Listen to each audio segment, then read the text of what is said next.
Renungan Hari Minggu Biasa ke-33 tahun C, 13 November 2022. Orang yang bertekun akan menyelamatkan hidupnya. Bacaan pertama diambil dari Kitab Maleakhi, bab 4 ayat 1-2a. Bacaan kedua dari surat kedua Rasul Paulus kepada jemaat Tesalonika, bab 3 ayat 7-12. Dan bacaan Injil dari Injil Lukas bab 21 ayat 15-19. Saudara-saudariku terkasih, kebahagiaan, keberhasilan, kesuksesan dapat ditempuh melalui sikap ketekunan. Orang yang tekun tidak akan cemas tentang hidupnya. Ia akan tenang menghadapi segala peristiwa hidupnya. Nurasisa mengatakan bahwa ketekunan adalah kekerasan tekad dan kesungguhan hati. Artinya bekerja, belajar, dan berusaha semaksimal mungkin sehingga dengan kesungguhan hati dan tekad yang kuat bisa dijadikan sebagai teladan bagi orang lain dan memberi hasil kepada dirinya sendiri. Atau Dennis Waitley mengatakan, ketekunan tetap berlangsung walau ada rintangan yang menghadang Anda, dan Anda mengetahui apa yang Anda lakukan adalah benar. Saudara-saudariku terkasih, dua pandangan ini menghantar saya untuk masuk dalam permenungan sabda Tuhan hari ini. Bacaan pertama dan bacaan Injil hari ini akan memberikan solusi bagi kita untuk mewujudkan sikap ketekunan dalam menyelamatkan hidup. Pertama, Nabi Maleakhi. Nabi Maleakhi menggambarkan suasana tawanan yang dialami oleh bangsa Israel di zaman pembuangan. Sikap kekecewaan yang menimpa bangsa terpilih, kehidupan susila, moral, semakin hancur, semakin melemah.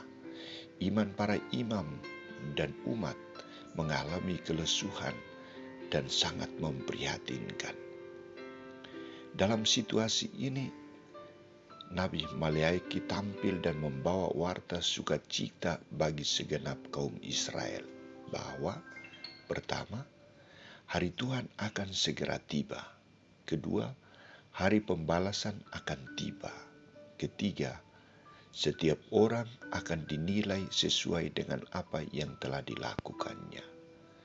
Lebih tegas lagi, sang Nabi mengatakan, semua orang yang congkak hatinya dan bersahabat dengan kejahatan akan hangus binasa laksana jerami. Yang tidak benar di hadapan Allah akan ditelan oleh api. Sedangkan yang setia melaksanakan perintah-perintah Allah, yang memiliki iman yang sehat dan benar, tanpa perhitungan manusiawi, akan disinari matahari keselamatan yang menyegarkan. Saudara-saudariku terkasih, Santo Lukas lebih lanjut mempertegaskan bahwa hanya mereka yang bertekun dan dapat bertahan akan menyelamatkan hidupnya. Di sini Yesus berbicara tentang krisis yang akan menimpa jemaat, para murid, sebagai tanda bahwa saat akhir dunia akan mendekat. Ia memberikan aba-aba peringatan kepada murid-muridnya bahwa akan ada kejadian-kejadian yang dahsyat mendahului kedatangannya kembali.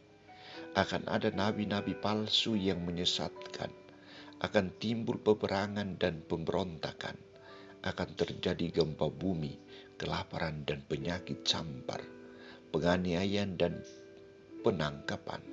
Bangsa akan bangkit melawan bangsa dan kerajaan melawan kerajaan. Lebih mengejutkan lagi, akan ada tanda-tanda yang dahsyat dari langit.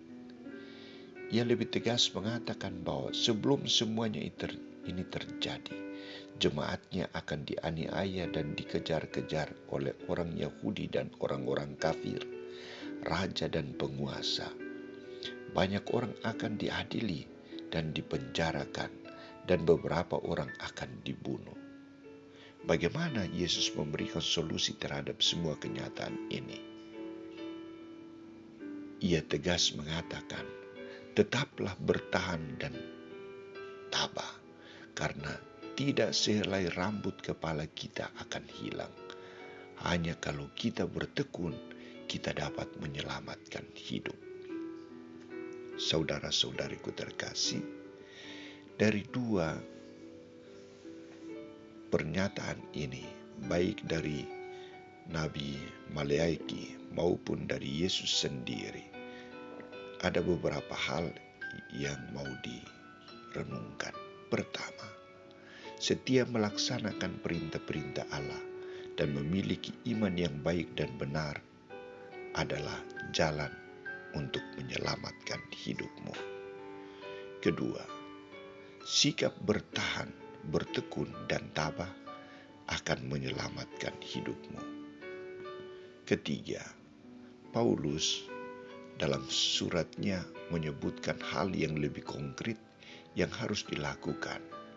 Berusaha dan berjerih payah siang dan malam, supaya tidak menjadi beban bagi siapa saja. Bahkan dengan tegas ia mengatakan, yang tidak bekerja jangan makan. Artinya, keselamatan harus diperjuangkan dengan sikap peluh dan kerja keras siang dan malam. Bagaimana pilihan kita? Semoga